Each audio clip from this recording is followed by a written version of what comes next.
and welcome to the Revolutionary Radio Project. I am your host, Rob Skiba, and I am excited to be joined once again by my friend and co-host for this study on Genesis in the book of Enoch, Zen Garcia. Are you there, sir? I am, brother. Good to be here with you again. Yeah, man. How you been this week? Really good. Just, busy with all the stuff that I'm doing, but just excited for we're getting down probably one or two shows left. We'll have to decide if we move into something else or pick up a different book or subject or something. But yeah, we're getting close. Yeah, well, we're pretty close to wrapping up Enoch. We'll pick up we only did 6 chapters, I think, of Genesis, so yeah, there'll be quite a bit that we can unpack in Genesis if we decide to go that route, and then kind of just wing it after that, I guess, and see what happens. Right. Did you hear about a project that Jake Grant has been working on? What project? He told me about it a while back, that his intention was to do sort of an audio drama adaptation of the Book of Enoch, or to read it as an audio drama. He sent me, I don't know if it's a first draft or what, but it's like 4 hours long. It's the whole book. Wow. And he put music to it, sound effects. He modulates and changes his voice throughout it to play different characters and stuff like that. And man, I gotta tell you, it's like really cool. It's like it's begging for visuals. Let me see. Well, that's awesome. Yeah. Way to go, Jake. Yeah, I'm gonna see if I can. I'm only about halfway through it right now. I'll just play a sample for you. If it works, let me know if you can hear this or not. Hang on a second. Chapter 63. I can, yes. Okay. In those days shall the mighty and the kings who possess the earth implore him to grant them a little respite from his angels of punishment, to whom they were delivered, that they might fall down and worship before the Lord of spirits, and confess their sins before him. And they shall bless and glorify the Lord of spirits, and say, Blessed is the Lord of spirits, and the Lord of kings, and the Lord of the mighty, and the Lord of the rich, and the Lord of glory, and the Lord of wisdom. And splendid in every secret thing is thy power from generation to generation, and thy glory forever and ever. Deep are all thy secrets, and innumerable, and thy righteousness is beyond reckoning. We have now learned that we should glorify and bless the Lord of kings, and him who is king over all kings. And they shall say, Would that we had rest to glorify and give thanks and confess our faith before his glory. And now we long for a little rest, but find it not. We follow hard upon and obtain it not, and light has vanished from before us, and darkness is our dwelling place forever and ever. For we have not believed before him, nor glorified the name of the Lord of spirits, nor glorified our Lord. But our hope was in the scepter of our kingdom, and in our glory. And in the day of our suffering and tribulation, he saves us not. And we find no respite for confession, that our Lord is true in all his works, and in his judgments and his justice, and his judgments have no respect of persons. And we pass away from before his face on account of our works, and all our sins are reckoned up in righteousness. Now they shall say unto themselves, Our souls are full of unrighteous gain, but it does not prevent us from descending from the midst thereof into the burden of Sheol. And after that their faces shall be filled with darkness and shame before that Son of Man, and they shall be driven from his presence, and the sword shall abide before his face in their midst. Thus spake the Lord of spirits. This is the ordinance and judgment with respect to the mighty, and the kings, and the exalted, and those who possess the earth before the Lord of Spirits. That was chapter 63. I just finished listening to it. Yeah, it was really good. Yeah, the whole thing's like that, man. He does the voice of like the all the angels and everything, and he does the voice of everybody. So, but I mean, he added music and sound effects to it and everything. It just the only thing it's needing right now is visuals. Yeah, that's well impressive. Yeah, That he could have that many voice inflections and play that many parts, and it's a lot to keep up with. man, that was definitely a labor of love for sure. I mean, it's the finished product's 4 hours and 7 seconds. So Wow. Knowing what goes into that type of a production, I mean, that is a whole lot of time and effort and many, many, many hours that obviously went into that. Wish we'd have had it before, because it'd been a lot better to listen to than us reading it. Oh, right. Yeah. Yeah, absolutely. Yeah, good stuff.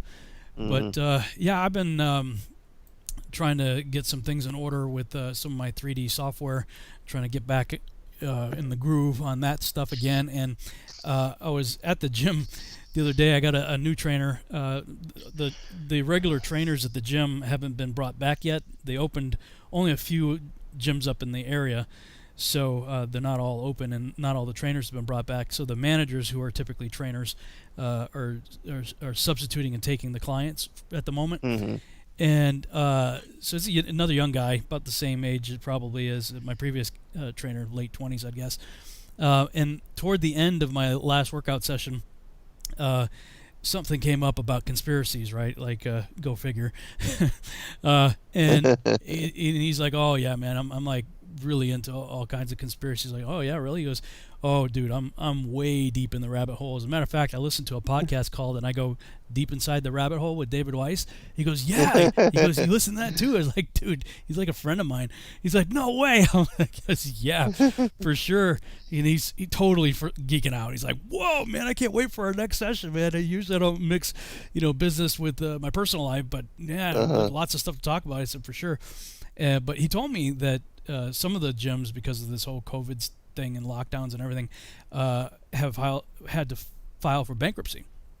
And oh, sure. There's one relatively new, actually, 24-hour fitness, not far from the post office that I go to every day, that is one of the places that just closed down.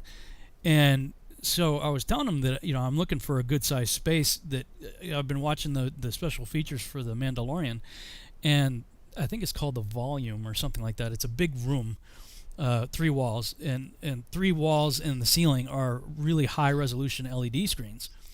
And so they're not doing green screen anymore. They're authoring the environment in 3D software, using gaming software. So you also get not just the background itself, but you get movement parallax. So when you shift your position, the background shifts accordingly. With parallax. And not only that, is because it's so high resolution, it casts the appropriate shadows from the lighting of the scene onto the characters, and so in this case where you have the Mandalorian, who's like a Boba Fett character, has a reflective armor, it actually accurately reflects the environment. So rather than shooting on green screen and having to put the reflections in, all the lighting and everything is right there. So I'm like, man, wow, that just really opens the door up to some very creative filmmaking. And I've been praying. I'm like, Father, I need a space like that. I need the people, the resources, the funding, everything to do something like that here in Dallas. Well, as I'm thinking these things, a friend of mine who is actually a pioneer in the motion capture arena, he's one of the founding people in that industry. He texted me the other day. He's like, "Dude, it's been too long. We need to do lunch." I'm like, "Yeah, for sure." So we're having lunch together tomorrow at noon. Awesome. So who knows? I have no idea where that's going to go. But have had some really interesting communication with people recently. And also, I don't know if you've seen the documentary Out of Shadows yet. I was trying to watch it on because I have the streaming on my TV, and I haven't figured out how to log in yet. Uh, and so it has only the trailers that I can access right now. But once I figure that out, then I can actually preview and watch that. yeah. But I haven't done it yet. Well, I mean that video has certainly gone extremely viral. Oh, I want to watch it It's ever reaching. since you told me about it. Yeah, I mean it's reaching a lot of people. Anyway, one of the producers of it, I got in contact with. Two of the guys in there are Hollywood stunt people who went on Yeah. to be like writer, director, producer types. Hmm. And in the documentary, they said, yeah, we knew going into this that we basically, our careers are over. Right. And I'm watching this and I'm listening to them. I'm like, nah, it's not over yet. You just don't know you're going to be working on Seed. You Yeah, know? right. So I took a shot in the dark. I went to their Facebook group page and just said basically that. I said, hey, listen, I saw your video, outstanding, very cool. Your careers aren't over. I've got a project that you guys may be interested in, and very quickly Mike Smith got back to me. And turns out, man, I think I told you this on your broadcast or one of the previous Hmm. shows there, that he actually listens to our shows, man. So if he's listening, hi, Mike. Yeah. Hello, Mike. Yeah, I told you after I got off the phone with him, he said, make sure you tell Zen I love his stuff. So who knows, man? But he said he's really big on trying to create some avenues for distribution and different things that are holding Hmm. people back. So I don't know where any of this is going to go, if it goes anywhere, but I'm excited about these meetings and communications that I'm having with people, and who knows? Right. We'll see where it goes from there. I'm hopeful, at any rate. Yeah. The beautiful thing about synchronicities is the possibilities that come later. And I'm 3 chapters away from finishing this pre-Adamite book, and then after that, I plan on focusing on the script as far as the Enoch Enoch, film. yeah, Yeah, so yeah, and for I'll have a lot of movement there yeah, shortly. for those who don't know about that, Zen and I are coordinating behind the scenes to maybe co-write like a motion picture script of the Book of Enoch. Um, Real excited about that, and any possibilities I have to possibly integrate it with Seed. But at any rate, there's a lot of interest in this right now, so trying to jump on it while it's hot for sure. Hmm. And Right. and of course, to all of our supporters out there, thank you. We can't do it without you. For those of you who support both Zen and I, Yes. this is what we Thank do you for so much. this is what we do for a living. So, and God knows YouTube's not paying us much of anything these days. Right. So, and a big shout out also to Chris Gio for Truth Frequency Radio and giving us the opportunity to do what we do here. Absolutely. As well. So I always want to make sure that you guys are, that you're well appreciated. Very much so. Very much appreciate the support that we've had, and also just an update. Our son's doing really well. For those who have supported the surgery and the thing that we had to get done for Jeremiah's back, really appreciate that. He's working now. He's got a job, and things are Fantastic. Wow. things are going pretty good there too. So definitely hopeful about the future in spite of all the craziness going on in the world. Right. Trying to just march forward as best we can. Hmm. So that's the deal on our side. Anything else going on your side before we jump in?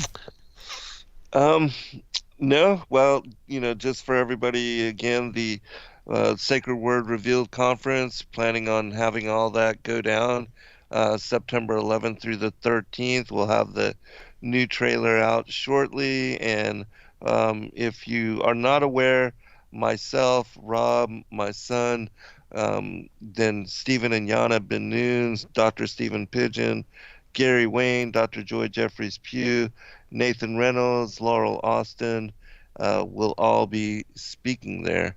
And so I'm excited and hoping that everything is good and settled by that time, and that we can actually get together and congregate and fellowship and share a meal and laughter and hug, and so hopefully that'll all go down soon. Yeah, I'm definitely looking forward to that. I actually been getting some handwritten letters and some emails from people that are getting excited about it and looking forward to meeting us in person and all that good stuff. So definitely Right. looking forward to that.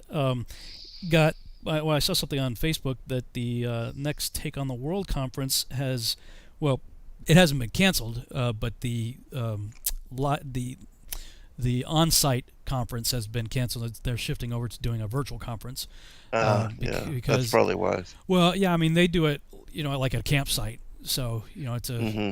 it's a much more in-depth type of conference, with all kinds of activities usually. Right. So certainly everybody's bummed out about that because that's usually quite the event every year. Hmm. But what can you do? I mean, the venue's not doing anything because of this whole COVID deal. So they are locked down, but we are still planning out. That's in August. I forget the date on that, but it's coming up too. That's are you a part of that this year? Um, I'm not, and well, it's just I'm kind of banned Oh, from Take on the World. I didn't know that. Yeah, and so that's why I haven't been part of all that. But I've been banned from a lot of conferences. You and me both, man. Yeah. There's actually a very short list left Hmm. where I'm still allowed to speak at, but that's just as well. I mean, really, I'm trying to get much more focused on Focus. trying to get Yeah. seed off the ground, which is really, I mean, that's definitely a full-time job. So, Right. Right. but yeah, this guy Radcliffe that I met in California a few years ago, another writer.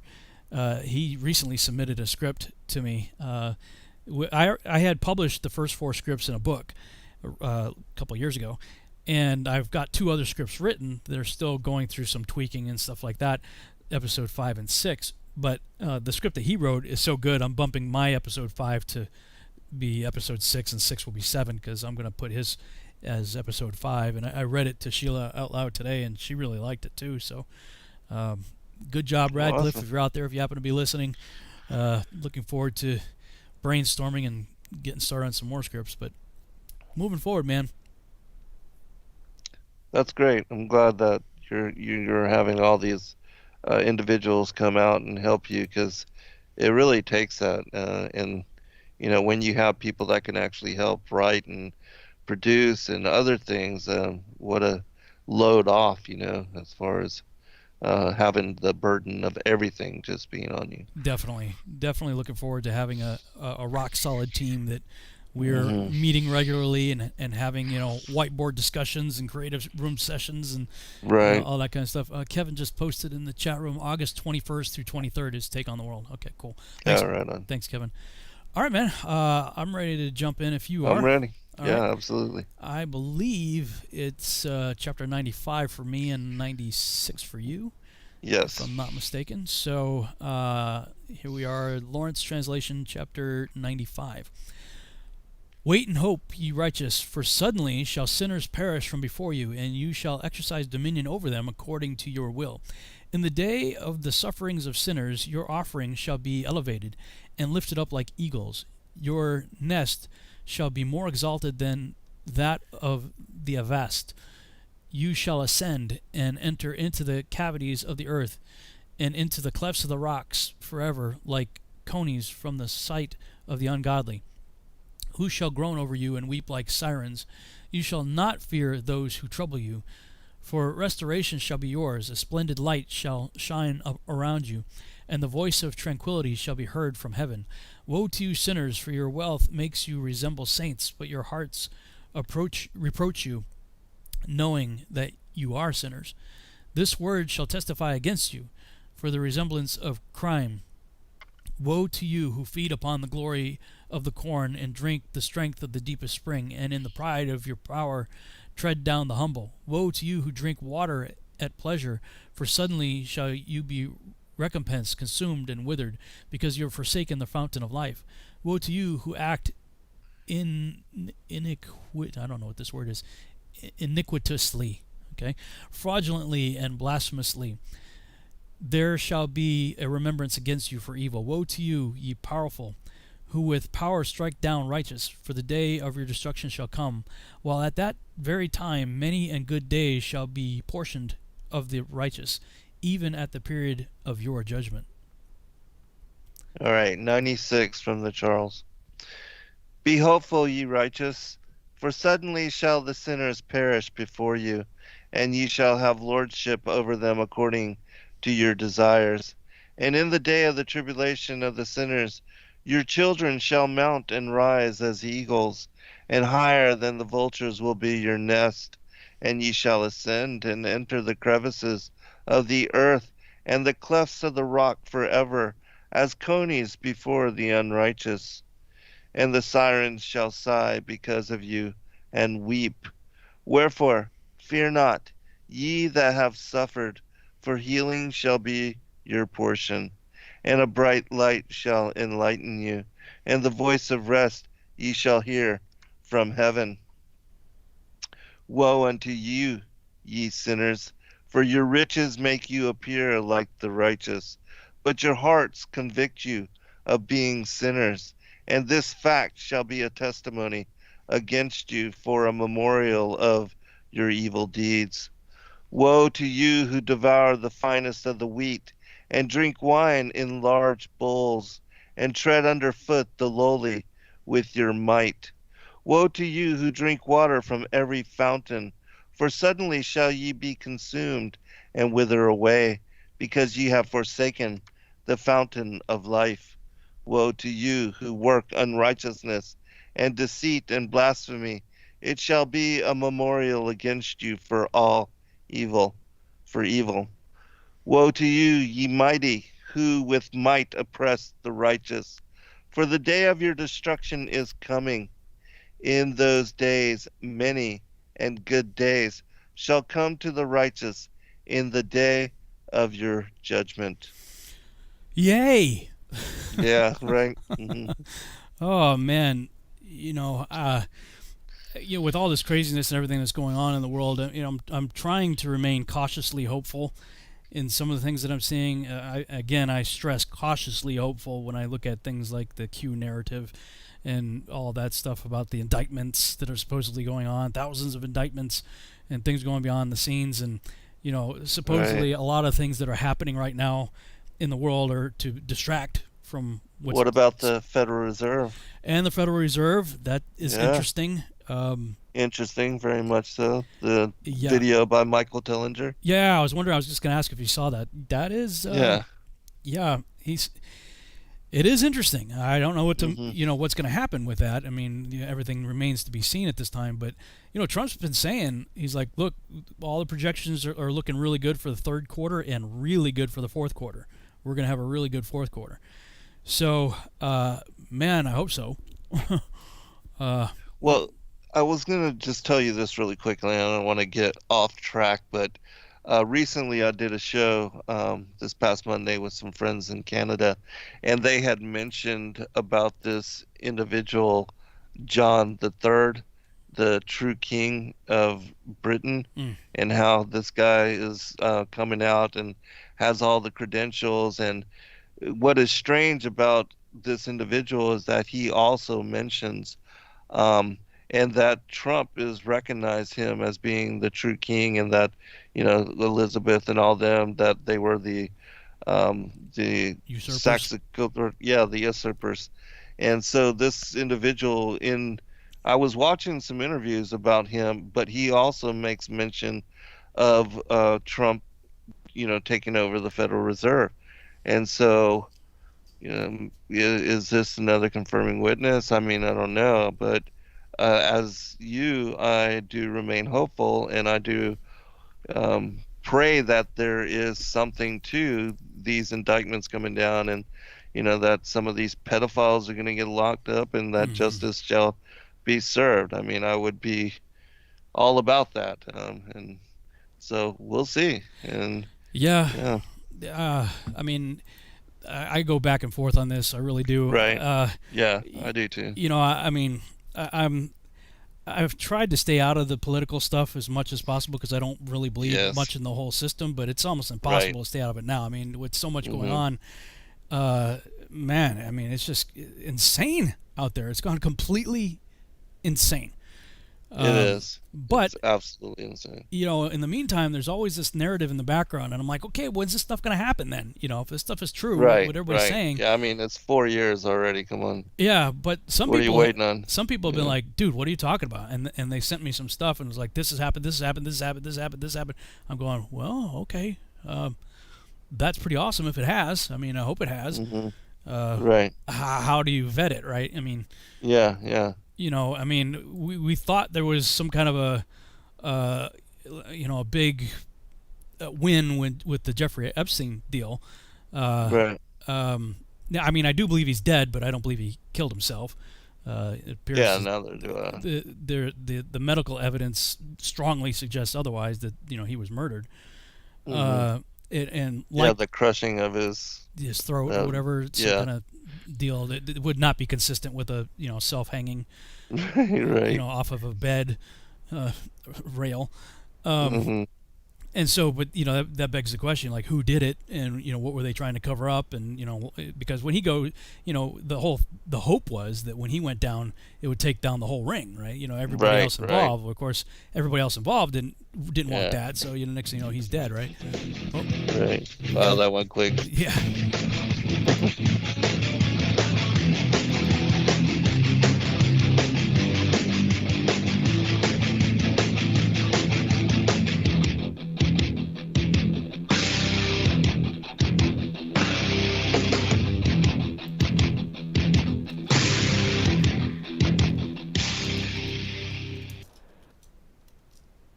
From the dawn of man, we have turned to nature to help attain balance within ourselves.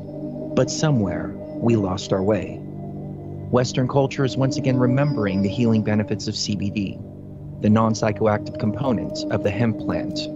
That's why more and more people who use CBD report relief from inflammation and chronic pain, balanced blood sugar and cardiovascular system, relief from muscle tensions, tremors, migraines, headaches, anxiety, depression, and the list goes on. The big question is, where do you get it?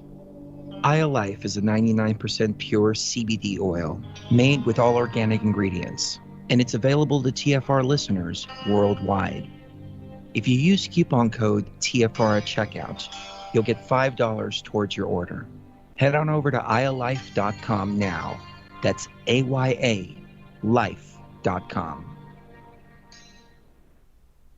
Hey folks, guess what the #1 phrase that Life Change Tea receives by email? You ready? We love this tea. We love this tea. Time after time, week after week, we love this tea. Life Change Tea gives you more energy, a beautiful cleansing, and fulfills its slogan perfectly. The tea that makes you go. So if you want to be on your health game, log on to getthetea.com and order Life Change Super Strength Tea. Packages come in a 1-month supply, and when you brew this stuff, wait until you see the results. Aren't we all about the results? And with a lot of people's health struggling, we can use a little bit of help. Doctors will tell you disease starts in the gut. So log on to getthetea.com. That's getthetea.com. Be our next email saying, I love this tea. I love this tea. Get the tea at getthetea.com. Helping America one tea bag at a time.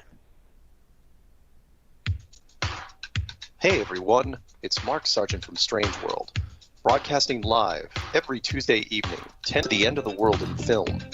It's basically doomsday with a silver lining. With the audience as my co-host, we take an optimistic approach to all things conspiracy and promote confidence, hope, and humor whenever possible. If there's a topic you want us to cover or a guest you would like to see interviewed, please email me at msargent23@comcast.net. So please join me and tell your friends about Truth Frequency Radio, the leader in real radio programming, bringing you quality, cutting-edge broadcasts from around the world.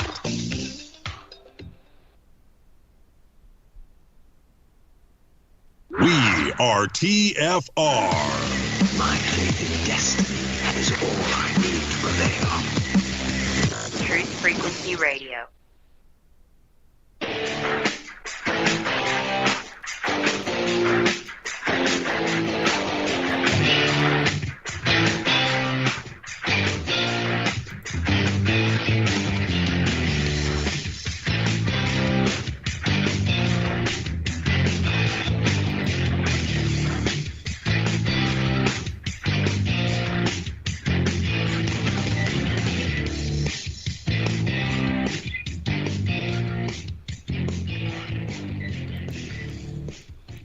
And we're back on the Revolutionary Radio Project. I'm your host, Rob Skiba, and we're continuing our study of the book of Enoch. And right before we went to the break, we were reading from chapter 96, and the last verse there, "Woe to you, ye mighty, who with might oppress the righteous, for the day of your destruction is coming. In those days many and good days shall come to the righteous, in the day of your judgment." I'm hoping that we're getting close to that because, Amen. man, I mean, I have been praying like so much, like, I mean, with all these kids, I mean, the number of children that go missing every year is just outrageous. With the largest numbers happening here in the States, and Right. you know, I mean, my heart just breaks for these kids. I'm praying like daily, like, Father, please set the captive free and punish the wicked. You know, Right.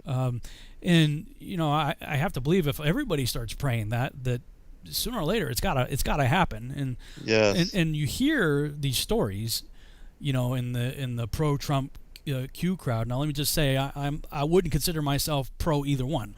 I'm cautiously hopeful. I'm stepping back. I'm watching. There are lots of things that Trump says and does that I love. There's lots of things that he says and does that I don't care for so much.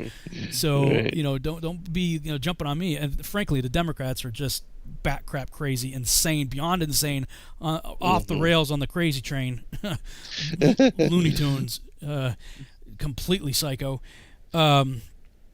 So, you know, I look at all these things, and then you hear this narrative in the background always cranking along, saying all these indictments taking place, and the cabal is shaking in their boots, and major changes happening. Like, I just found out recently about the Black Pope being murdered. Was it in Italy or Spain or someplace? I forgot. Really? Whereas the Black Pope was taken out, and of course, wasn't there something about the regular Pope that just renounced the title of Vicar of Christ or something? I don't know. Yeah. Are you up on that? Well, again, you know, that whole thing, or some of that behind the scenes, seems to be connected to this John the Third, King John the Third, which I just only spent one day looking into and researching who this guy is, and he seems to have the credentials, and there seems to be a lot of hype on this story, and that some of that with the Pope, you know, as far as Benedict giving up his seat and all of that, and even they said that they have taken down the crest off of Buckingham Palace and things of that nature. So I don't really know, but there seems to be something really weird about this guy. He claims to be of that Merovingian bloodline, you know, and of the bloodline of Christ and all of that, and I think that he's pushing the whole thing of what the Dan Brown crowd is saying, that Sangreal, and that Christ had children and all that, and but he seems to be like an antichrist figure, in my opinion, which is really strange because, you know, we have the prophecy of the popes. We're at the 112th one, the last one, Petrus Romanus, and according to all of that, if he is that, then I would equate him to being the false prophet, and that if this individual is who this antichrist figure could be, because he claims to be Messiah, and I mean, just all kind of crazy stuff comes out of his mouth, but a lot of people are believing, and he says that he has endorsements from Trump and Putin and people in Jerusalem, and the support of even, you know, the papacy and the royals, and so I don't know, but this individual seems to have a lot of credentials behind him, and there's weird things happening also on the world scene that seem to be connected to him as well. Like, you know, again, with the thing of the Federal Reserve and all that. And so who knows? I mean, I don't know, but, you know, I do think that those kind of things have to happen. The false prophet, the Antichrist coming, the beast system, the peace plan as far as Israel and Palestine, and that that later covenant will be broken, and that all has to happen and be in place before the return of the true Messiah. And so, if we are in those times, my goodness, if he comes on stage and all of that is a fulfillment of those kind of things, that could really accelerate things even faster in advancement than has been expected. Yep. Right. I mean, what do you do, right? I mean, Yeah. all I know is I got to occupy until he returns, and Yes. for me, that I know what that means. As far as what I need to keep busy. But you're Yes, me right, too. though. I mean, there is just so much happening Right. on the scene right now. While you're talking, I looked it up. It's Father Adolfo Nicholas, former Jesuit superior, dies in Tokyo. The Wow. Black Pope, Jesuit satanic leader of the Catholic Church, found dead in Tokyo. He was the Father General of the entire Catholic Order. His hands are bloody with the souls of countless trafficked, abused, harvested, and raped, murdered children for a long time. So he's Wow. found dead in Tokyo. So I mean, there are interesting things, and there are people who, I confess, I in the beginning of the whole Q thing, when I first heard about it, I was, checking the Q drops and looking and listening to everybody that was doing everything to interpret things, and I kept up with it for a little while, but then afterwards I just kind of I just dropped it. And then I became very cynical and skeptical about the whole thing. But there are people, diehard people out there who are still sending me stuff all the time. They're like, yeah, I mean, check this out, check this out, check this out. And how do you vet any of it? I mean, that's the hard part. And Right. but there was a really good video. It's called "Freedom or Slavery," the X-22 report, that I just watched. Just actually not too long before we went on the air. Let me see if I can put that on the screen here. That if you haven't heard it or listened to it, it's actually a really good interview. Let me switch that over here. Yeah, it's called "Freedom or Slavery X2 report" by it was put on the channel SGT report, the channel SGT, and yeah, I lean much more towards the point of view that SJT had. X-22 dude was like rah rah Trump, rah rah Q, and giving the the super narrative of how everything's going to be wonderful again. And SGT was being a lot more reserved and cynical about it. But it was a good dialogue, I thought, between both of them. I think both people made some really good points, and I like I said, I lean more towards the SGT report guy's point of view. But I remain hopeful. Right. That chapter that we just read, of course, unfortunately, Enoch doesn't give us a time period for when these things are going to happen. But someday apparently it is going to happen, and there are many good days will be ahead for the righteous when they get their due.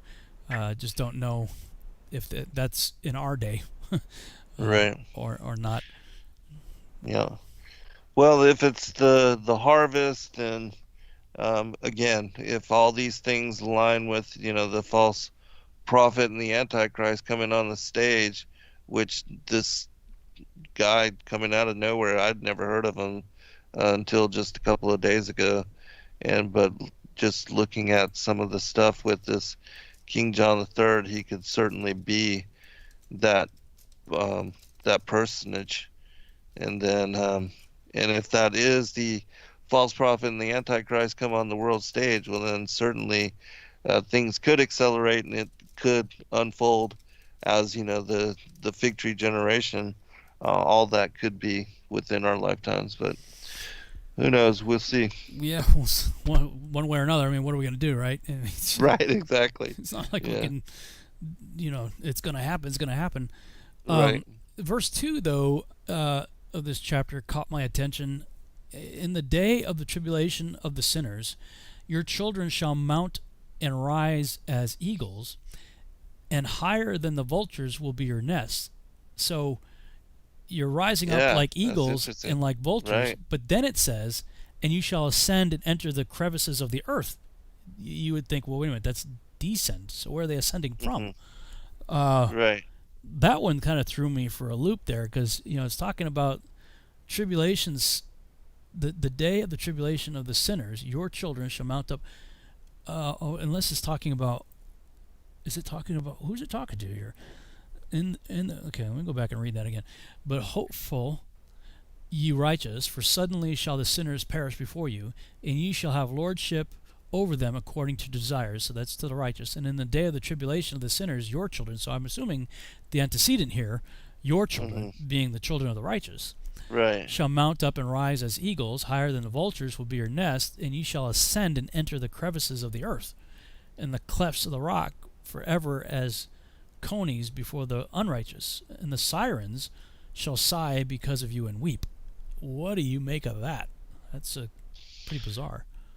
Yeah, that is bizarre because entering the crevices of the earth, that would seem like, yeah, like you're in the interior, and the righteous, in my opinion, are already up. If they're dead, they're already above the vaulted dome, and if they're alive, then they would be on the earth. And if you're mounting up, because that seems to me like if you are going to be preserved, like when Christ comes again and all the dead are called up into the air to meet him, then that would make sense. But here, ascending up to the crevices of the earth, that is kind of bizarre. Yeah, when I read I wonder it, what the word is, as far as crevices. Yeah, let me go back and look at Lawrence, because it struck me as I was reading Lawrence too, but more so when I read when I was listening to you read Charles. In the Lawrence, in the day of the sufferings of sinners, your offspring shall be elevated and lifted up like eagles. Your nest shall be more exalted than that of the Avest. I don't know. I guess that's Charles calls that vultures. You shall ascend. Same thing. Ascend and enter into the cavities of the earth, and into the clefts of the rocks forever, like conies from the sight of the ungodly. So that's basically the same. Yeah, because I was thinking. If there is association to, something of the earth, with the Mount Meru, Mount Olympus, being, the tallest supposedly mountain in the world, and reaching up even unto the throne of the Most High, because that's where, even the angels gather, the council of the mighty, for the mount of the congregation in the sides of the north, if that would be somehow associated to what it's talking about here. But that's just really weird, crevices or cracks in the rock. I don't know what to really make of that. Let me see. I'll take a look at Dr. Ken Johnson's good idea. book, just see if he had any insight on it. He has this noted as the rapture event. It seems to be, as far as mountain rise as eagles. Yeah, he marks that as the rapture, and then where it says sinners will enter the crevices of the earth and the clefts of the rock. His footnote, he says sinners there. Well, no. In the previous verse where the eagles, okay. He had that as a rapture event, but the next part of that where it says the sinners. And the footnote he has for that is the kings of the earth and the great men and the rich men and the chief captains and the mighty men and every bondman and every free man hid themselves in the dens in the rocks of the mountains. Revelation 6:15. Yeah, and called for the rocks to fall on them and hide them from the face of the Lamb. But we're taking this as not being the sinners, but the righteous. But he's ascribing it to the sinners. Yeah. Which that would make sense to me, but... Yeah. Maybe the antecedent is sinners there. That would make sense. Yeah. And in the day of the tribulation of the sinners, your children shall... Yeah, so it's the your children part that gets you tripped up here, grammatically. Yes, right. Grammatically, it seems like it's still addressing the righteous of verse 1.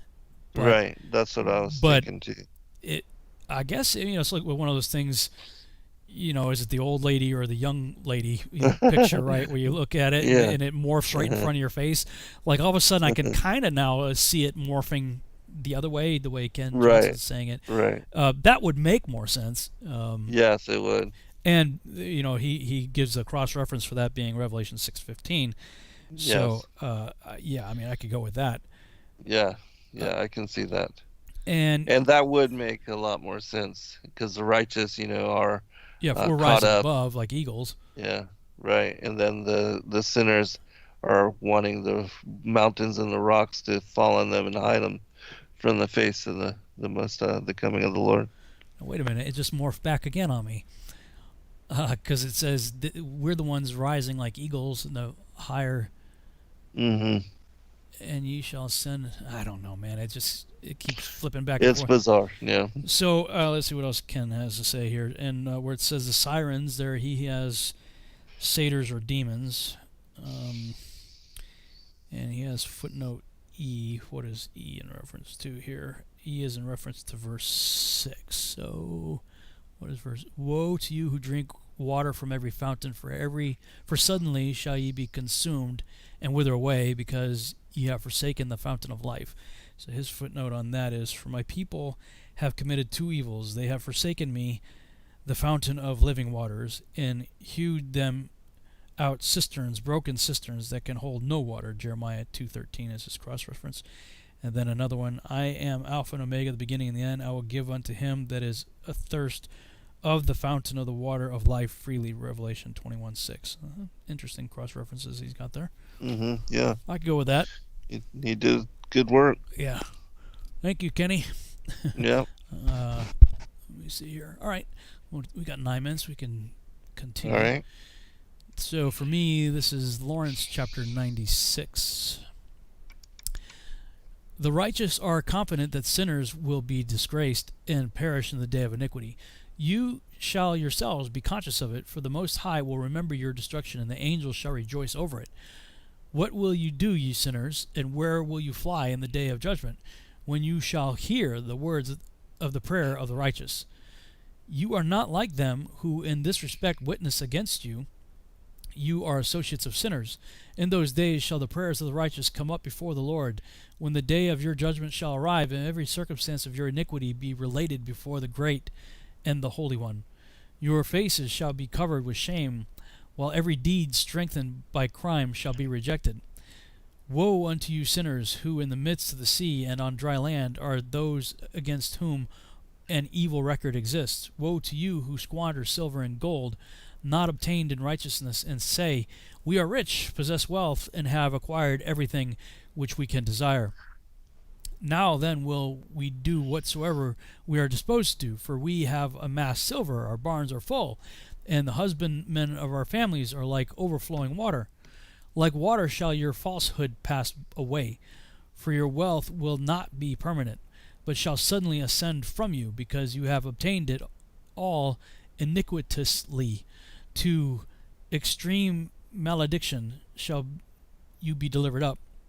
And now I swear to you, ye crafty as well as simple ones, that you often contemplating the earth, you who are men, clothe yourselves more elegantly than married women, and both together more so than unmarried ones, everywhere arraying yourselves in majesty, in magnificence, in authority, and in silver, but gold, purple, honor, and wealth like water flow away.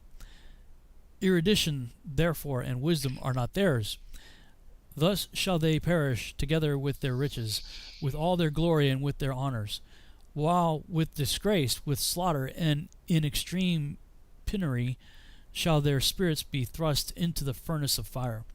I have sworn to you, ye sinners, that neither mountain nor hill has been or shall be subservient to women. Neither in this way has crime been sent down to us upon earth, but men of their own deeds have invented it, and greatly shall those who give it efficiency be execrated. You know what? I don't use like any of these words in normal English. I mean, I'm a dumb 21st century American. This guy's like Webster. Your translation seems to have a lot of the hard words. Man, barrenness shall... Of course, that just goes to show you, because people back in the 1800s, like 6th graders talk like this. Wow. Barrenness shall not be previously inflicted on women, but on account of the work of her hands shall she die childless. I have sworn to you, ye sinners, by the Holy and the Great One, that all your evil deeds are disclosed in the heavens, and that none of your oppressive acts are concealed in secret. Think not in your minds, neither say in your hearts, that every crime is not manifested and seen. In heaven it is daily written down before the Most High. Henceforwards shall it be manifested, for every act of oppression which you commit shall be daily recorded until the period of your condemnation. Woe to you, ye simple ones, for you shall perish in your simplicity. To the wise you will not listen, and that which is good you shall not obtain. Now therefore know that you are destined to the day of destruction, nor hope that sinners shall have, but in process of time you shall die, for you are not marked for redemption, but are destined to the day of the great judgment, to the day of distress and the extreme ignominy ignominy of your souls. Woe to you, ye obdurate of heart, who commit crime and feed on blood. Whence is it that you feed on good things, drink, and are satiated? Is it not because our Lord the Most High has abundantly supplied every good thing upon earth? To you there shall not be peace. Woe to you who love the deeds of iniquity. Why do you hope for that which is good? Know that you shall be given up into the hands of the righteous, who shall cut off your necks, slay you, and show you no compassion. Woe to you who rejoice in the trouble of the righteous, for a grave shall not be dug for you. Woe to you who frustrate the word of the righteous, for to you there shall be no hope of life. Woe to you who write down the words of falsehood and the word of the wicked, for their falsehood they record, that they may hear and not forget folly. To them there shall be no peace, but they shall surely die suddenly. Okay, well, Yours for looks me, like it's that's shorter. 2 chapters. Yeah. So I can go through the first one. We'll probably get the first one before the break. Yeah. Got 4 minutes. All right. 97. Believe, ye righteous, that the sinners will become a shame and perish in the day of unrighteousness. Be it known unto you, ye sinners, that the Most High is mindful of your destruction, and the angels of heaven rejoice over your destruction. What will ye do, ye sinners, and whither will ye flee on that day of judgment? When ye hear the voice of the prayer of the righteous, yea, ye shall fare like unto them, against whom this word shall be a testimony. Ye have been companions of sinners. And in those days the prayer of the righteous shall reach unto the Lord, and for you the days of your judgment shall come, and all the words of your unrighteousness shall be read out before the great Holy One, and your faces shall be covered with shame. And he will reject every work which is grounded on unrighteousness. Woe to you, ye sinners, who live on the mid-ocean and on the dry land, whose remembrance is evil against you. Woe to you who acquire silver and gold in unrighteousness, and say, we have become rich with riches, and have possessions, and have acquired everything we have desired.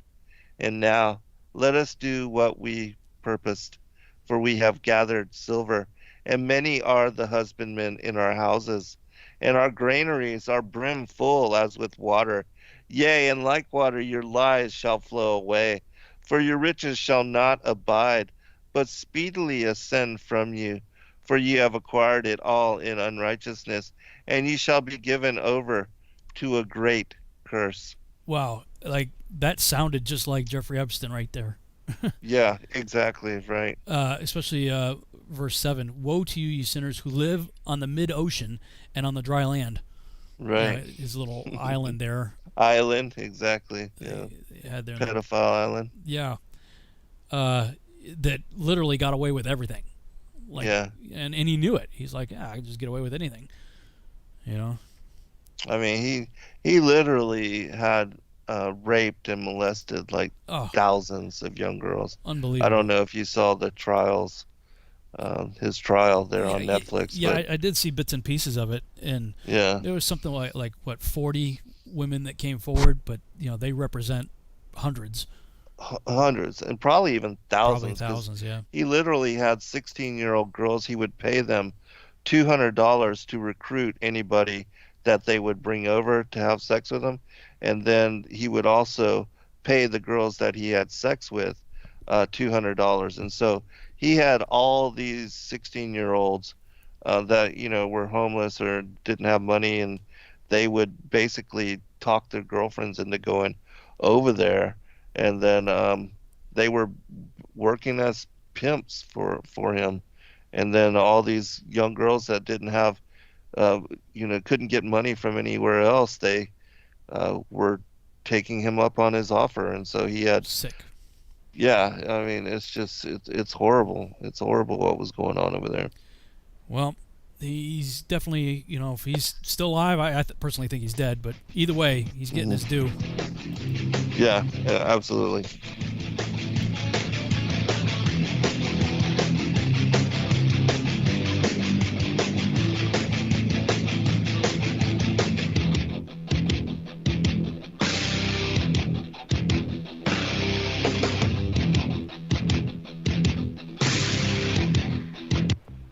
Censorship and regulation is becoming an ever-growing problem in today's modern media. From the mainstream to YouTube and Google, the information you're looking for is buried by official narratives and propaganda. This is why TFR is 100% uncensored, unregulated, and listener-supported. The shows on TFR are not micromanaged by the station, and our hosts are free to speak their minds however they please. As such, the views and opinions expressed on our station are of those who make them.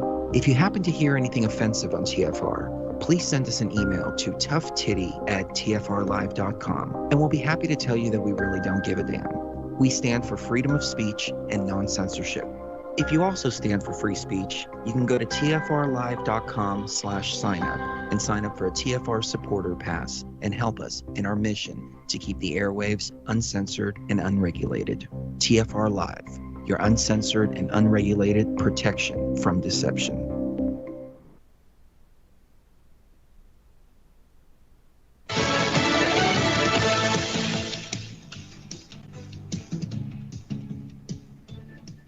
Is that from L. Chris Stewart, the attorney for the family of Rayshard Brooks, the African-American man shot in the back during a scuffle with Atlanta police last Friday? This isn't like a celebration or a victory lap of watching these officers get charged.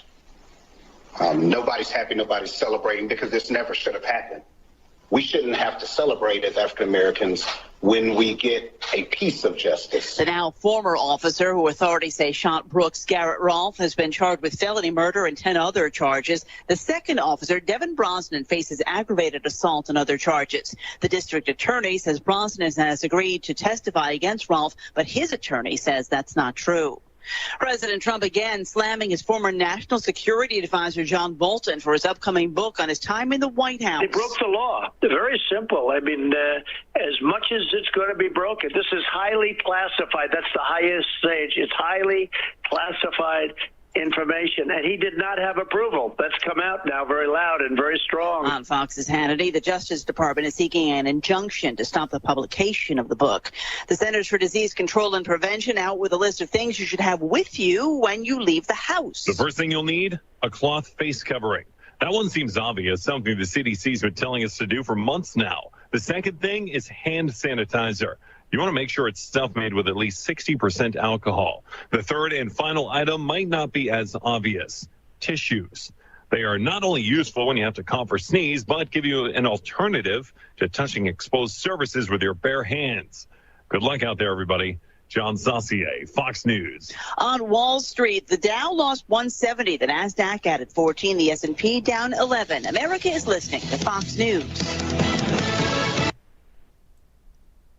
You are now tuned into the truth frequency. We are TFR. TFR. Truth Frequency Radio.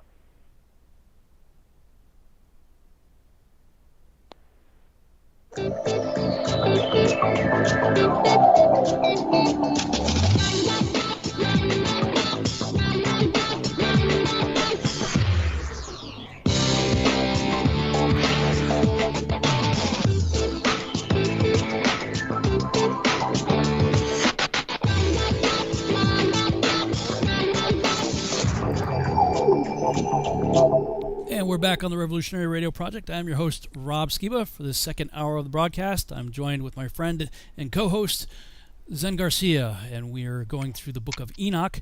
And during the break, I was going through the comments, and somebody had a interesting insight on the issue of the eagles and all that. Put that back up on the screen again. And in the day of the tribulation of the sinners, your children shall mount and rise as eagles, and higher than the vultures will be your nest. You shall ascend and enter the crevices of the earth and the clefts of the rock for every... So what he's saying, somebody in the chat room, well, I don't know if it's a he or she, actually, by the screen name, but this person was saying eagles and vultures nest in rock cliffs. Rock cliffs have crevices and are very high up. So being high up. So, that makes sense. That's an interesting argument. So that could be mount to the congregation. It's type something. It's one of those things where you kind of look again. I see the old lady, young lady. It just kind of flips back and forth on me.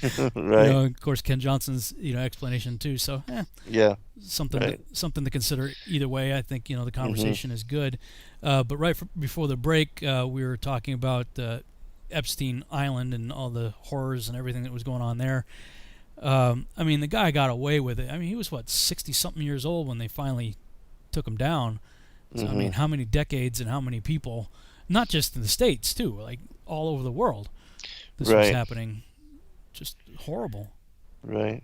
And, for those of us that know what goes on as far as the high levels, that they are trafficking kids, and he was trafficking some of these young girls that expected basically to have to perform sexual favors for other individuals, and so that's just the way it is. And so we know even now that there's a lot of sex trafficking of young girls, especially those that are coming out of the wars, Iraq and Syria and places of that nature, that are refugees and going to these different countries, that they're being treated in that manner. It was the same way with the Serbian wars and other wars, and there unfortunately always seems to be DINOCOR, and how they were caught trafficking kids and women. And so these kind of things have been ongoing for a very long time. There's a very elaborate system that is maintained and supported by very wealthy individuals that do this kind of thing, and they have been getting away with it. And so that's one of the reasons why, looking forward to justice, that they will get their due. Either here or there. Yeah, exactly. I have to be careful because I don't want to wish eternal damnation and hell to anybody. I would rather, God himself said he's not willing to any should perish, but that all should come to repentance. And so, I certainly do pray that people come to repentance on this side, but I also pray that they reap what they sow. Absolutely. That there has to be justice for the victims. Right. And I believe God is a just God, and he's going to do that. So, yes. And that's the very, one of the very few things that gives me any measure of hope at all in the Q narrative, is that it seems to cater towards that yes, these people are going to get their due. That they, all these indictments and, the cabal is being exposed and draining the swamp and, all that kind of stuff. So, who knows? I mean, there's no way to vet it, and I can't do anything about it either way, but... Right. Just kind of sit in the sidelines and comment on it. Yeah. But like I mean, the power of prayer has lasting and direct impact and influence. And so I think the prayers of the saints goes a long ways in, also bringing forth as far as the reap what you sow. And that God also tells us in the scriptures that for those that harm the innocent and the children, that they really have hell to pay. Well, yeah. I mean, just look at what Yeshua says. It's better for you. Like, it's like not good, like, to mess with kids. Have you seen the series The Chosen? I have not yet, but that is on Your ever my growing to-do list as well. Yeah. Yeah. That and Out of the Shadows very Uh-huh. soon. Yeah. Yeah, what I love about The Chosen is, well, first of all, it's a crowd-funded project, Mm-hmm. and it's shooting here in Texas, not too far from me actually. It's like 45 minutes away, I think. Oh, is it ongoing still? Yeah, they're still moving Really? forward with it. Wow. But I believe it was episode 3 of season 1 that showed Jesus with the children and him interacting. I mean, they're taking creative liberties, of course, but yeah, I think they're doing reasonable. Taking reasonable creative liberties with the text, and just showing his heart for children. Yes. You know, I mean, we get bits and pieces of it in the biblical narrative, Uh-huh. but to see it played out the way they dramatized it, I thought was very well done. And Awesome. man, don't be messing with his kids. Right. Absolutely not. Yeah. So Yeah, because the children are innocent and just full of awe and wonder. I think a lot that they are how we should be with that kind of disposition, and that adults really lose that or grow out of that when taking on all the responsibilities of the world. Yeah, I agree. All right, Yeah. so yours continued. 98. Okay. Yeah, chapter 98. And now I swear unto you, to the wise and to the foolish, for ye shall have manifold experiences on the earth. For ye men shall put on more adornments than a woman, and colored garments more than a virgin. In royalty and in grandeur and in power, and in silver and in gold and in purple, and in splendor and in food they shall be poured out as water. Therefore they shall be wanting in doctrine and wisdom, and they shall perish thereby together with their possessions, and with all their glory and splendor. And in shame and in slaughter and in great destitution, their spirits shall be cast into the furnace of fire. I have sworn unto you, ye sinners, as a mountain has not become a slave, and a hill does not become the handmaid of a woman, even so sin has not been sent upon the earth, but man of himself has created it. And under a great curse shall they fall who commit it. And barrenness has not been given to the woman, but on account of the deeds of her own hands she dies without children. I have sworn unto you, ye sinners, by the Holy Great One, that all your evil deeds are revealed in the heavens, and that none of your deeds of oppression are covered and hidden. And do not think in your spirit, nor say in your heart, that you do not know and that you do not see, that every sin is every day recorded in heaven in the presence of the Most High. From henceforth ye know that all your oppression herewith ye oppress is written down every day till the day of your judgment. Woe to you, ye fools, for through your folly shall ye perish, and ye transgress against the wise, and so good hap shall not be your portion. And now know ye that ye are prepared for the day of destruction. Wherefore do not hope to live, ye sinners, but ye shall depart and die. For ye know no ransom, for ye are prepared for the day of the great judgment, for the day of tribulation and great shame for your spirits. Woe to you, ye obstinate of heart, who work wickedness and eat blood. Whence have ye good things to eat and to drink and to be filled? From all the good things which the Lord the Most High has placed in abundance on the earth. Therefore ye shall have no peace. Woe to you who love the deeds of unrighteousness. Wherefore do ye hope for good hap unto yourselves?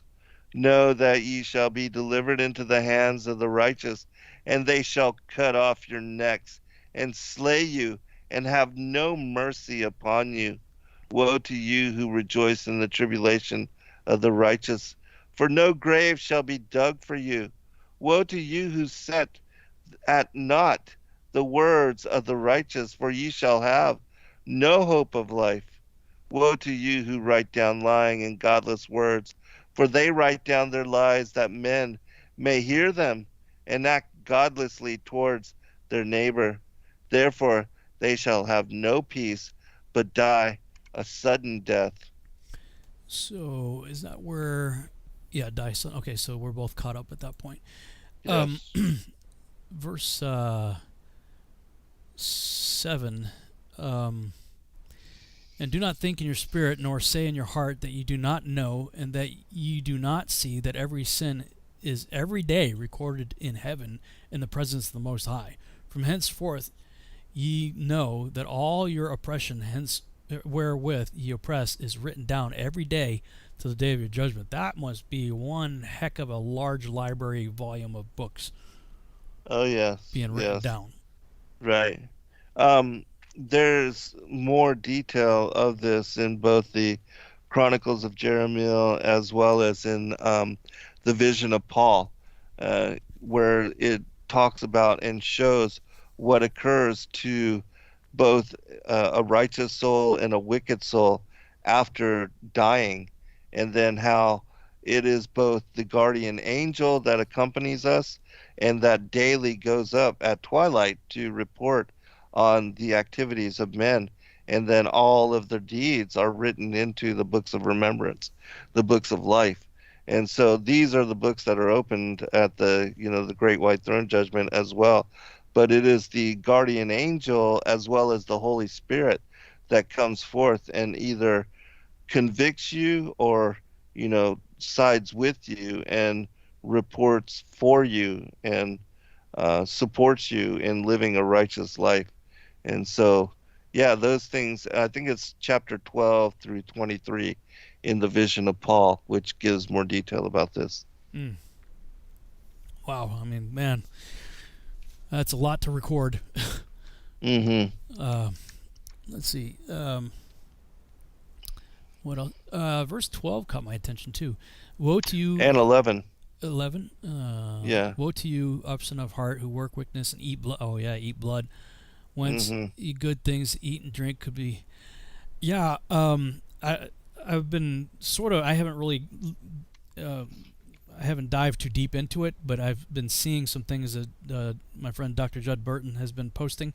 Like he's always had this thing for vampires and vampiric lore and how all that takes place throughout history.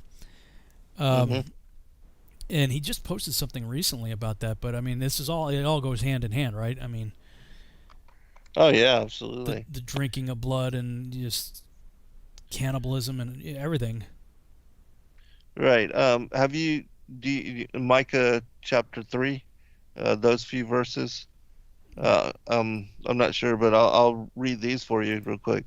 It says, "And I said, Hear, I pray you, O heads of Jacob, and ye princes of the house of Israel. Is it not for you to know judgment, who hate the good and love the evil, who pluck off their skin from off them, and their flesh from off their bones, who also eat the flesh of my people, and flay their skin from off them, and they break their bones and chop them in pieces, as for the pot, and as flesh within the cauldron. Then shall they cry unto the Lord, but he will not hear them. He will even hide his face from them at that time, as they have behaved themselves ill in their doings." And so, this, in my opinion, is confirmation that they most certainly did engage in such behavior. It's just horrible. It is. I saw something. God awful. Yeah, I saw something. Take it for whatever it is. It's a meme, right, on Facebook. But it was a meme with Macaulay Culkin. It was a picture of him talking about some of the things that he supposedly witnessed in Hollywood, and some unnamed character he was describing bragging about the leather shoes that he was wearing that were made from human skin. And that the person made reference to, I think it was if I'm not mistaken, the young girl that was in Poltergeist. And according to that meme, Macaulay Culkin reckoned that he was saying that the leather of his shoes was from her. Oh, that's horrible. Just terrible. But it does not surprise me that these kind of things go on and happen, and like the adrenochrome and all of that as well, and how they joke about that, and that's horrible, and the terrorizing of individuals in order to flood their bodies with this adrenaline at the point of it being extracted from them. I mean, just those kind of things as well. It's insane, but it seems to be true. And it seems to have been put right in our face in the movie Monsters Inc. Oh, I haven't seen that. So well, yeah, and I mean, it's done as a comedy. It's a funny movie, but the monsters, their job is to scare children, and the fear, they literally live off the fear. It's like their food. And so they had all the fear meter, kind of thing going on, and how much fear they were causing. You just watch this movie and it just seems like a fun, innocent, funny movie until you go and look at the other side of this and you go, wait a minute, is it right in your face? I mean, are they really telegraphing these things? And I don't, who knows if there was intent in the filmmakers' side to do that, but I don't know these days, Never any coincidences. Always seems to be something behind, what they portray in movies.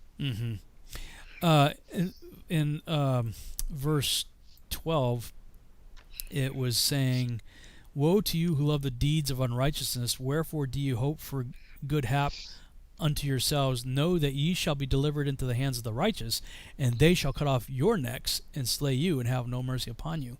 That's the first time I've ever heard of the bad guys getting their heads cut off. Yeah, that is interesting. And it does seem, that their intent is to bring on such punishment to the saints. And I also think, and I was writing about this earlier today, because there's a passage in the Wisdom of Solomon that talks about how during the Exodus, the fiery serpents that attack Israel and then bite them, and then Moshe puts the image of the seraph on top of the pole, crushing the head of the serpent, or something of that nature. But anyways, these particular beings, these entities, were said to be basilisks that had the ability to breathe fire, and that they had the supernatural ability, like a gorgon, to frighten men to death, almost, like as in turning them into stone with their almost like lie. And this comes forth in the Wisdom of Solomon, and it's also linked to Joel chapter 2 and Revelation 9, that at the end of the days the locust army are loosed upon the world to bring forth the wrath of God on those not written into the books of life. And I was talking about how it's my belief that God is going to remove his hand at the end of days and allow, just like he did in the time of the Exodus, that they worship these particular serpentine beings, and that the elites are trying to open and conjure even in this day and age. I think like things of CERN and like that, and as they did during the time of Atlantis, and bringing up these interdimensional beings and stuff and inviting evil into this world, that God will allow them to succeed, but little do they know that it will be part of the wrath that is poured out on them, whereas they are thinking that these demonic forces and these demonic entities are coming in order to make war with the saints, but God will protect us and allow them to be judged by those things that they worship and that they are involved in. Yeah, and that's the thing about God. He gives warning after warning after warning. Right. And then when he gets to the point of turning people over to reprobate mind and heart, he's like, okay, if that's what you want, exactly, yeah, here you go. You're going to have so much quail, you're going to be puking your brains out. Right.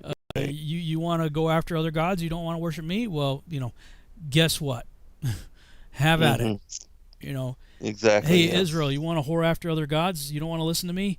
You get 390 years of judgment. And oh, by the way, if you don't repent, you get 7 times more. So, hence the Northern Kingdom dispersed into the pagan world for over 2,730 years, getting what they want, right? Right. And it never ends up good when you go down that path. And they even depict this a lot of times, even in the movies, right? You make a deal with the devil, and at first everything's wonderful, but it always turns out bad in the end. Right. There are consequences. Yep. All right. Well, we got, let's see, 5 minutes. I think we can probably get through some more here before the break. Chapter 97 for me in the Lawrence. Let me see. Do we have time to get through this? Yeah, maybe. I'll try to read fast here. Woe to them who act impiously, who laud and honor the word of falsehood. You have been lost in perdition and have never led a virtuous life. Woe to you who change the words of integrity. They transgress against the everlasting decree, and cause the heads of those who are not sinners to be trodden down upon the earth. In those days you, O righteous, shall have been deemed worthy of having your prayers rise up in remembrance, and shall have deposited them in the testimony before the angels, that they might record the sins of sinners in the presence of the Most High. In those days the nations shall be overthrown, but the families of the nations shall rise again in the day of perdition. In those days they who become pregnant shall go forth, carry off their children and forsake them. Their offspring shall slip from them, and while suckling them shall they forsake them. They shall never return to them, and never instruct their beloved. Again I swear to you, ye sinners, that crime has been prepared for the day of blood, which never ceases. They shall worship stones, and engraven golden, silver, and wooden images. They shall worship impure spirits, demons, and every idol in the temples, but no help shall be obtained for them. Their hearts shall become impious through their folly, and their eyes be blinded with mental superstition. In their visionary dreams shall they be impious and superstitious, lying in all their actions and worshipping a stone. Altogether they shall perish. But in those days blessed shall they be to whom the word of wisdom is delivered, who point out and pursue the path of the Most High, who walk in the ways of righteousness, and who act not impiously and with the impious. They shall be saved. Woe to you who expand the crime of your neighbor, for in hell shall you be slain. Woe to you who lay the foundation of sin and deceit, and who are bitter on earth, for on it shall you be consumed. Woe to you who build your houses by the labor of others, every part of which is constructed with brick and with the stone of crime. I tell you that you shall not obtain peace. Woe to you who despise the extent of the everlasting inheritance of your fathers, while your souls follow after idols, for to you there shall be no tranquility. Woe to them who commit iniquity and give aid to blasphemy, who slay their neighbor until the day of the great judgment, for your glory shall fall. Malevolence shall he put into your hearts, and the spirit of his wrath shall stir you up, that every one of you may perish by the sword. Then shall all the righteous and the holy remember your crimes. In all these apocalyptic renderings, we constantly see that people are going to be put to death by the sword. And I've often wondered about that, because in our day, very few people are using swords in warfare. Right. So, I've often wondered, is something going to happen that we would have already expended our weapons, or will our weapons be done away with? Maybe perhaps in a time where there's lots of violence, and then, let's say, an Antichrist figure rises up and says, "Okay, enough's enough," and declares peace, and all weapons have to be destroyed. Have you ever given any thought to that, or are you taking weapons or swords to just be weapons in general, or being more literal like I am?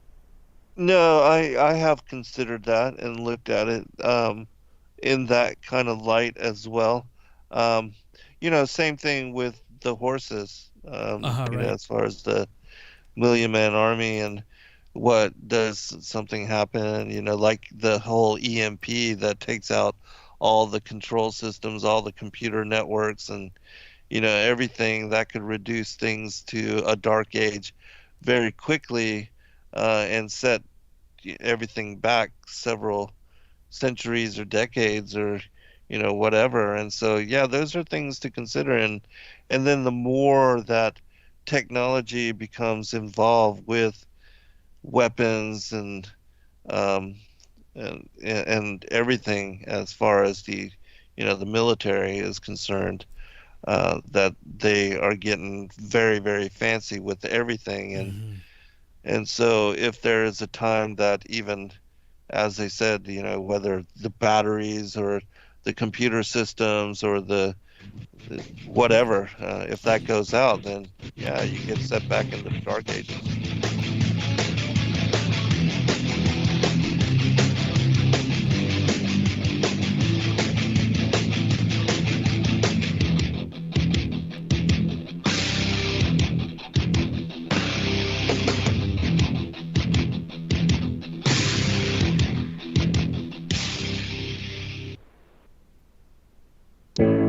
The reviews for Extendivite are amazing. Here are some from Amazon. By Christine, great for heart palpitations.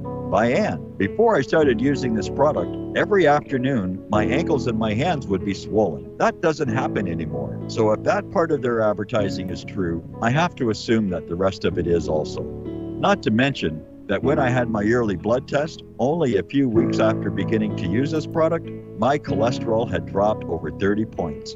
I'm going to continue to take it. By Croc, I love this product. It really works. By Brad, works great, thank you. Tell us your story. Get your Extendivite today. To order, call 1-877-928-8822. That's 1-877-928-8822, or visit heartdrop.com. Extend your life with Extendovite. Hey, it's Grace. Can we talk about something serious for a minute? Your age. Getting old has its perks. But remember, being a few years younger, your hair was thicker, you didn't have so many wrinkles, that extra weight wasn't haunting you, and you just felt better. Well, we can't turn back the clocks and go back 10 or 15 years, but you can start feeling and looking 10 or 15 years younger with Nature's Youth RSF. It's a doctor-formulated daily supplement that helps your body maintain its peak performance and fight the aging process. Imagine sleeping better, looking better, and feeling better. See how Nature's Youth RSF has helped thousands of people just like you at nature'syouth.com. nature'syouth.com. Imagine how it will feel when your family and friends are asking you what you did to look so good. Your secret will be Nature's Youth RSF. It's time to start looking better and feeling better. Learn more and order your Nature's Youth RSF at nature'syouth.com. That's nature'syouth.com. That's nature'syouth.com. For 5,000 years, the world was ruled with wooden ships by one man. 242 years ago, a small group of free men crafted a new nation built on liberty and freedom. Global elites have been fighting to destroy this new nation called America ever since. Based on actual events, Charm of Favor tells a true story of how they corrupted the election system. They infiltrated federal agencies and murdered witnesses, judges, and even presidents to keep from being caught. Now, the largest and wealthiest crime syndicate the world has ever known has been drawn out of the shadows. They have killed hundreds of Americans and recently attempted to assassinate half our congressmen. Still, they escape arrest through an almost supernatural charm of favor. Read Charm of Favor and be prepared to open your eyes to what may lie just around the corner. Charm of Favor is available on Amazon and Barnes & Noble. No hate, no hype, no fear. We are TFR. Frequency Radio.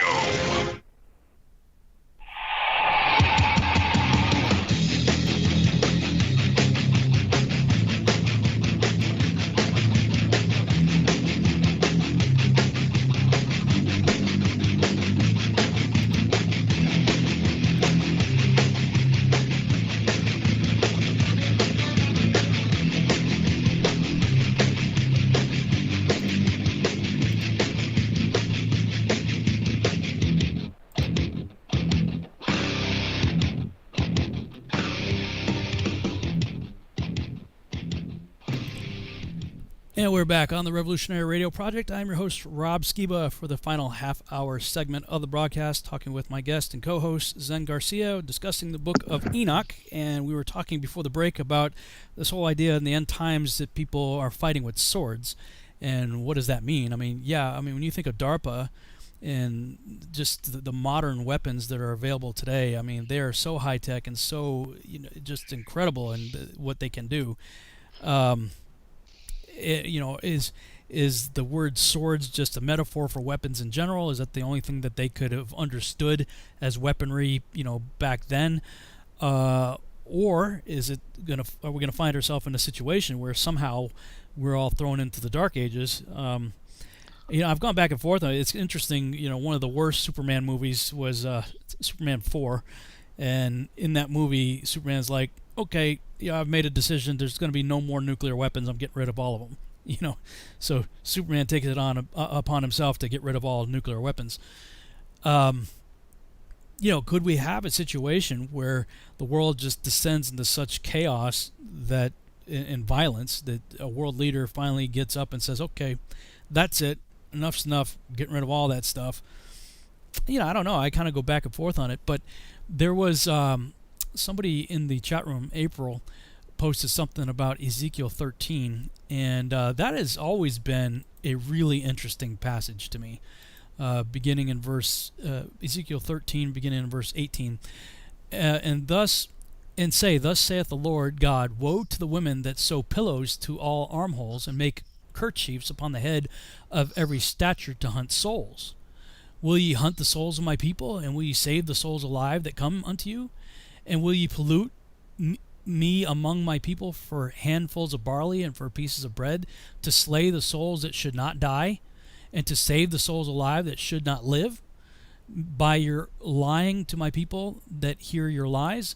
Wherefore, thus saith the Lord God, behold, I am against your pillows, wherewith ye there hunt the souls to make them fly, and I will tear them from your arms, and will let the souls go, even the souls that ye hunt to make them fly. Let me see if it goes on even further into that. Well, it's talking about divinations and all sorts of wickedness. And looking at other translations, and I'm not going to go through all this, but that whole passage, you really do have to go look at various translations. I mean, King James talks about pillows. Other translations talk about magic bands that snare souls and keep alive souls that are meant to die and kill souls that are meant to live. And you're like, what is going on here? And I remember listening to a broadcast that Tom Horn and Steve Quayle did a number of years ago talking about this, and I forget the words, kasetot, mespetot, something like that. There were different words used, but essentially what they were talking about was apparently there was some sort of restraining band that could be put on giants, because it talks about on the heads of every stature, that there were these bands that, and that calls back to Job. Can you loose the bands of Orion? That there were apparently these magic bands, if you will, that could put Nephilim in stasis. And that's why you always see, like, genie in a bottle, right? The genie always has this band around its arm, like a usually depict like a gold ring around its bicep. But I've heard tell from different people who claim to have come across giants. Like supposedly there was a whole bunch of Egyptian stuff found in the Grand Canyon, in some caves in the Grand Canyon, and they found these massive giants that looked like they were in stasis, like they were like suspended animation of some sort. That and Steve Quayle actually wrote about that in his book. I think it's called The Long Walkers or something like that. It was a fiction novel he wrote, talking about these things, having these bands on their head and on their arms, and if you loosed them, i.e. like loosed the bands of Orion, who was also a giant, you awaken these things and they come to life. I don't know. Have you ever looked into the magic bands of Ezekiel 13? I have not. I mean, this is the first time that I've heard about it, but it's fascinating. Yeah. I've heard of like the different bottles, as far as like the genies in the bottle, and how that was all magical incantation spells to trap spirits into bottles, and then we've had recently these boxes, the Digibic boxes or something of that nature, and people have been supposedly buying those and opening them and seeing if they really did contain spirits, and there's been some strange occurrences with all of that in these spirit boxes. And so yeah, but I've never heard of the the magical bands as far as the giants. It's fascinating. Yeah. You've probably seen memes and pictures of various engravings like the Sumerian, Anunnaki, and stuff like that. They usually show the bird head, human body holding like the pine cone. They usually have like they usually have like a pine cone type thing, pineal gland type of thing in one hand, but in the other hand they're always carrying like this purse. Right. This little purse. And I saw a meme somebody had done on Facebook. They were showing the most famous ones I've always seen were the Anunnaki doing that, but he was showing that various hieroglyphic imagery and carvings and stuff from people all over the world in vastly different cultures were depicting beings having this little identical looking like little purse thing that they're holding. And it's talking about their souls like birds. In verse 20, Ezekiel 13:20. Let me see if I can go back, bring that back on the screen here. On BibleHub.com, I got the all the different translations up on the screen.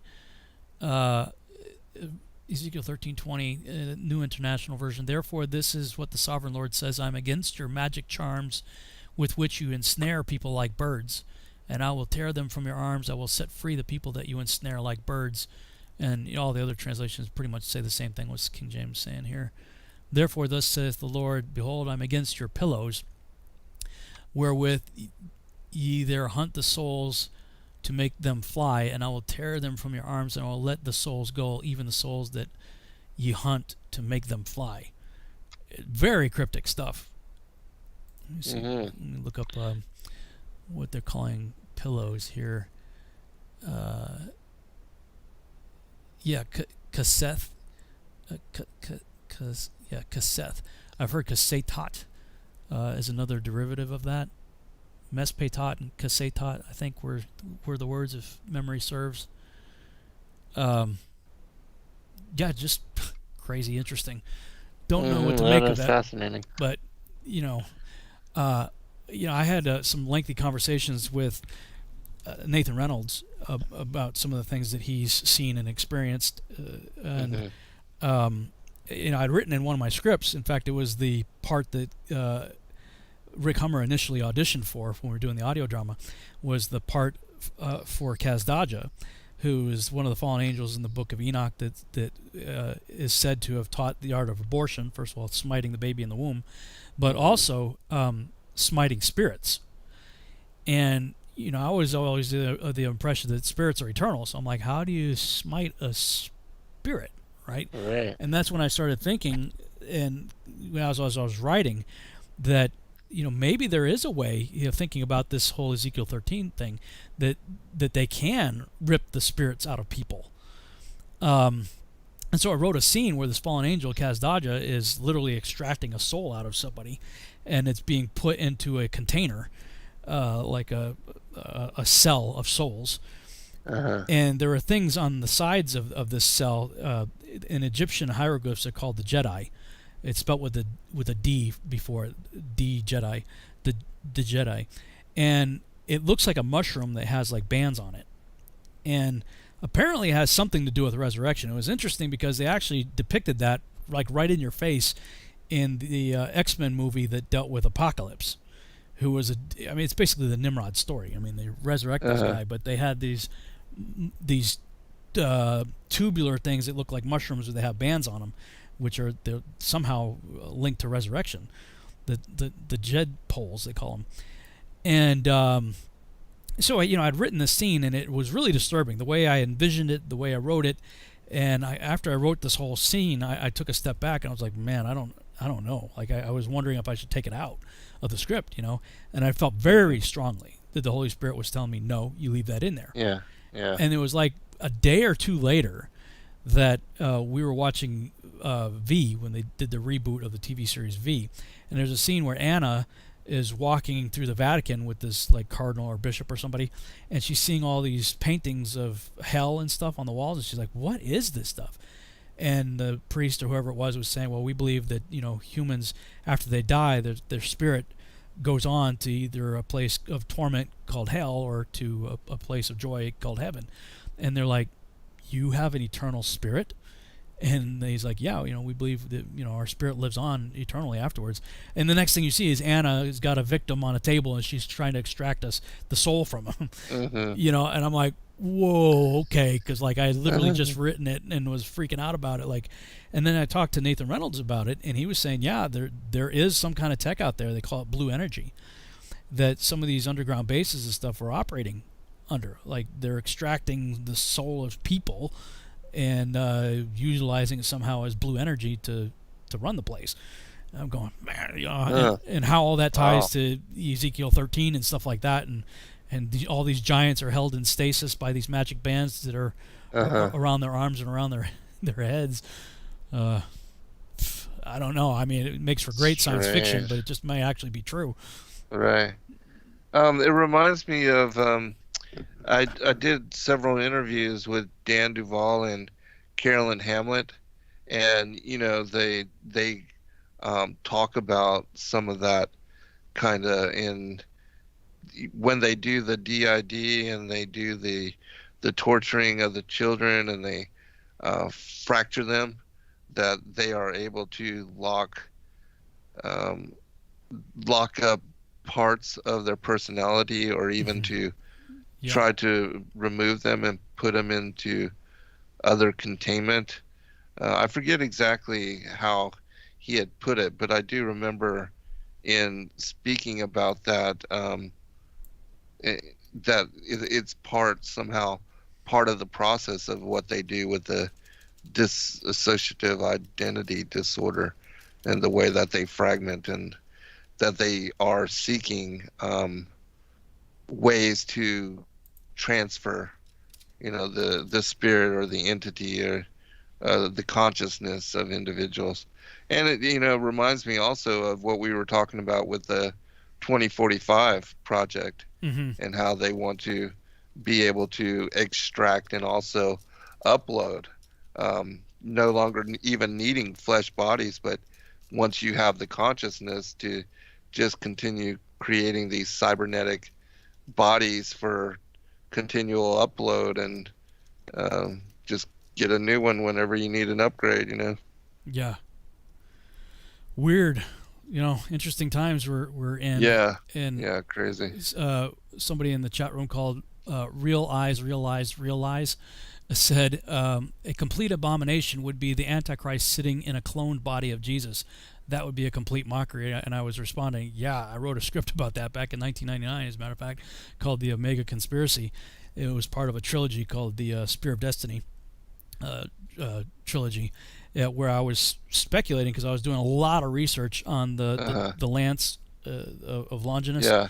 And the Odessa cloth, and the Shroud of Turin, of course, and and I actually come to find out, Ian Wilson is one of the world-renowned scholars who had actually participated in taking samples and testing the Shroud of Turin back in the 70s. He turned out to live not too far from where I lived in Massachusetts, and so I had some lengthy conversations with him. Oh, that's really cool. And I mean, here's a first-hand scientist guy who actually physically touched the thing and took samples and did tests with it. And you know, he was absolutely convinced that it was the authentic real deal. Christ. Yeah. And I became quite convinced myself. And then the thought occurred to me, I was like, well, wait a minute. I mean, if they could actually get viable DNA samples off this thing, you know, and it wouldn't surprise me that somebody would say, hey, well, let's try cloning this thing, right? Right. Well, I mean, you talk about an antichrist, right? I mean, you'd have the physical body of Christ, whose ID card would be the Shroud of Turin, right? But clearly it wouldn't be filled with the Spirit of Christ. It would be, you know, something else. And, yes, absolutely. And I still very much think that could be a possibility, that somebody would do something like that. Right. Yeah, my friend Dr. Joy, actually, she her first book is about that. The cloned image of Jesus Christ, the Antichrist cloned image of Jesus Christ. And she writes on that same premise that they are taking the DNA from the Shroud of Turin and that they are trying to create fit extension for the Antichrist to, be exactly that, in the image of Christ, the true body. And that would not surprise me at all. And I started writing it in '97. This was back in the early days of dial-up internet, right? Listening to the modem thing, do this thing right for 10 minutes before you finally sign on. Right. But just going through the internet and finding as much resources as I could back then. I had 1,000 pages of printed content on all of that, and it was everything I did, every little piece of research I did, every single thing, somehow or another kept leading me back to Rosslyn Chapel in Scotland. Like everything I was doing, I would go down this one rabbit trail and hop down that bunny trail for a while, and it inevitably ended up at Rosslyn Chapel. It was the craziest thing. And finally, I finalized the script in '99, and I was actually pitching the script to some movie studios out in California back then, and I was staying somewhere near the Hollywood Bowl. There was a hostel there that I was staying, like $15 a night. And one day when I parked my car in a parking garage, and I just come back from pitching to a few studios, pitching my script, and pulled the car out of the parking garage, and I turned to my left, just checking left and right before I pulled out, and there was a dumpster right to the side, and somebody had spray painted on the dumpster in yellow spray paint, "Clone Jesus." And I was flipping out because here I am pitching a script about that very thing, right? Right. Back Oh my gosh. 1999. So, that thought has been out there for many people. And it's just confirmation. Your friend's also written a book on it. That if we're thinking about it, you got to know there's some Luciferian psychopath out there thinking about it too. Absolutely. So who knows? Yeah, who knows exactly. Well. Let's see. If we got time, you could probably read your version of it. All right. Was it 99? 99. Woe to you who work godlessness, and glory in lying and extol them. Ye shall perish, and no happy life shall be yours. Woe to them who pervert the words of the uprightness, and transgress the eternal law, and transform themselves into what they were not, into sinners. They shall be trodden under foot upon the earth. In those days make ready, ye righteous, to raise your prayers as a memorial, and place them as a testimony before the angels, that they may place the sin of the sinners for a memorial before the Most High. In those days the nations shall be stirred up, and the families of the nations shall arise on the day of destruction. And in those days the destitute shall go forth and carry off their children, and they shall abandon them, so that their children shall perish through them. Yea, they shall abandon their children that are still sucklings, and not return to them, and shall have no pity on their beloved ones.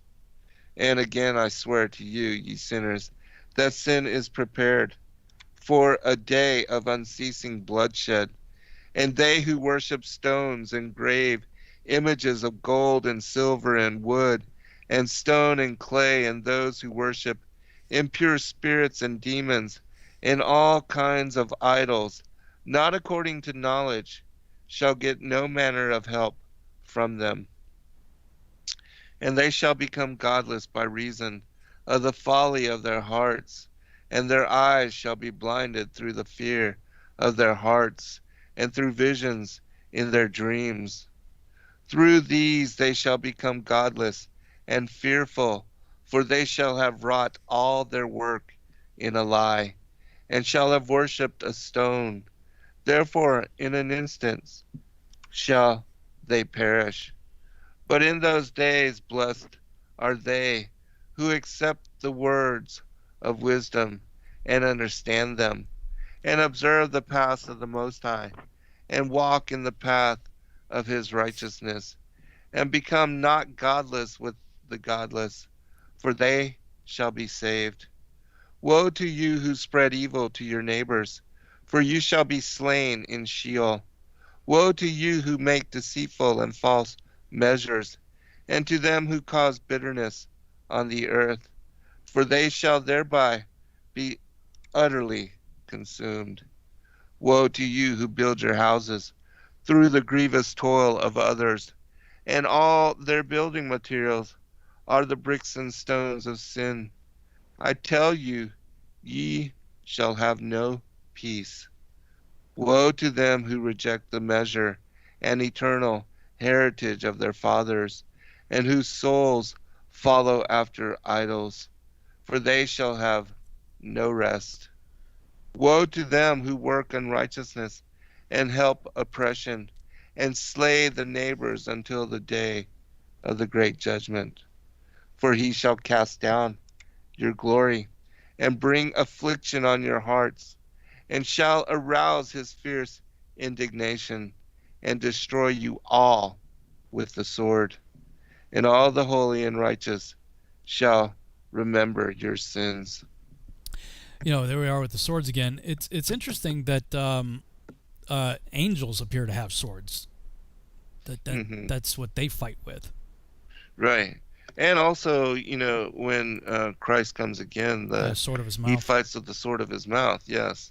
And also, with regard to the sword, it is said to represent the authority of a king, and that the sword is that which metes out punishment and justice according to the kingship.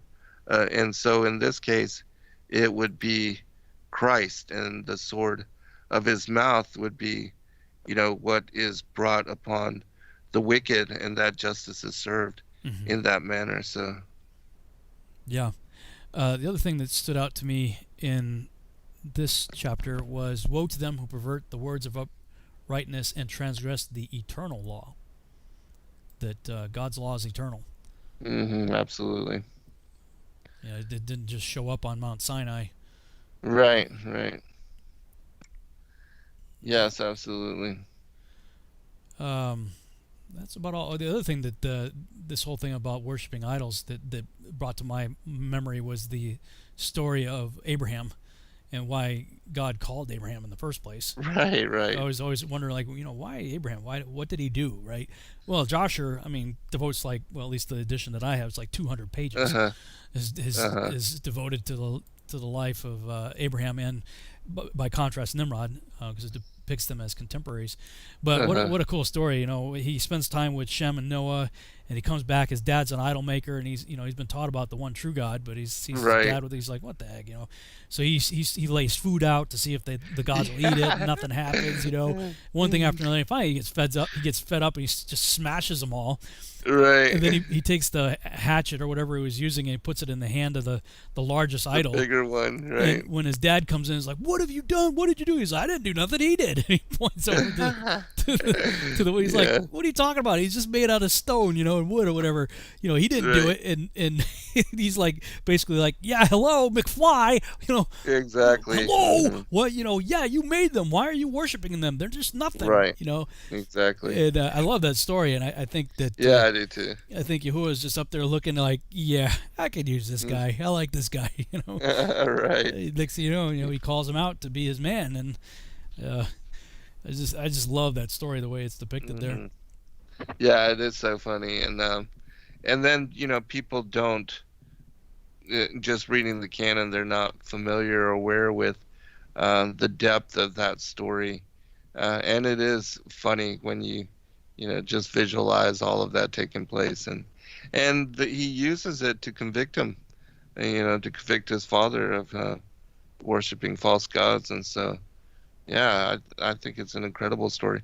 And then the whole thing with regard to Abraham is that, according to some of the earlier stories, that when Adam was cast out of paradise, there was seen when he arrived here upon the earth, a comet in the sky some kind of star. Right. And then the same thing that reading the story of Abraham, that the signs, the magicians, and all the soothsayers that are in service to, and even Terah, his father, serving Nimrod, they portend the destruction of his kingdom by a child that is born at that time. And we know that this is Abraham. And so that same sign is seen in the skies. And then we see that in the time of Yeshua as well, that this same star, you know, or if it is the same star. But there are signs in the heavens. That's wow, it, man. that went quick. Good show again. Thanks, Zen. Be blessed, brother. You too, man. Good night, everybody. Good night, all.